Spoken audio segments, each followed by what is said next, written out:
3, 2, 1.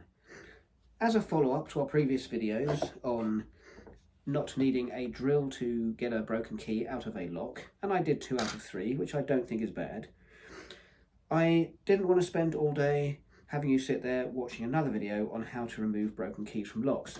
But if you remember, we did these 2 and we removed them successfully, and if you remember, one went pinging over that way, but it did come out the lock. Now, on our previous video, as you can see, this was the lock we used, and as you can see, the key is still broken in the lock. I can feel it on the front, and it's very irritating because it seems to be stuck, and I do not know why I am struggling to get the thing out, but it appears I am. But one of the things I did point out with the previous video is you can actually turn, if you watch the cam part, you can actually turn the key around in the lock. And if you can see here, the cam is actually turning. Try and get the best angle for you. There we are. The cam is actually turning in the lock, which means that with pliers or something sharp, you could potentially unlock your door. Now, if I got something like this and pinched it here, I could turn the cam round. Or if I got something sharp and wedged it in, with this one, I could turn the cam round as I'm doing with my fingernail, and it is in fact going all the way around, which would release your lock. So, if you're able to open your door with a broken key in it, or if in fact you get the key and push it in and twist it slightly to open the door, which is rare, you can get to the inside of the door, which would be this one. Now, if you have this on the other side, one of the other options to get a broken key out is if this is in, it's flush, it's flat, we struggle to do it, and I couldn't get it. What you want to do is line up so that your broken key is straight.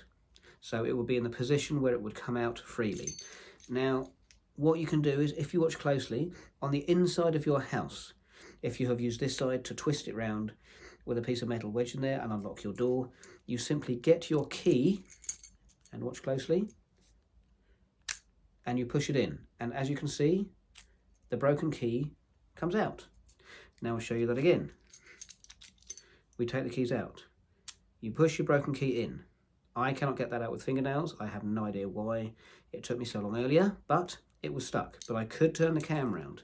So once again, the key goes in the lock. You make sure this side is straight, and you push the key, and the key should come out. Now, this key isn't going in because this side isn't straight. And there we are. You heard the little click. We'll do it again for you. We'll take this key out. We'll push this in, and out, you see, comes the broken key. And that's it. So there is another way of removing the broken key from the lock if you happen to have a spare key and are able to turn it round to release your door. 3 out of 3. Not a drill used at all through any of the process. So I hope that shows you that if Mr. Locksmith turns up with a drill, he is not a real locksmith. He should turn up with an array of tools like this, and that's 3 keys out of 3 locks, 2 different ways. I hope that helps, and that's another myth busted. So thank you for watching. See you on the next video.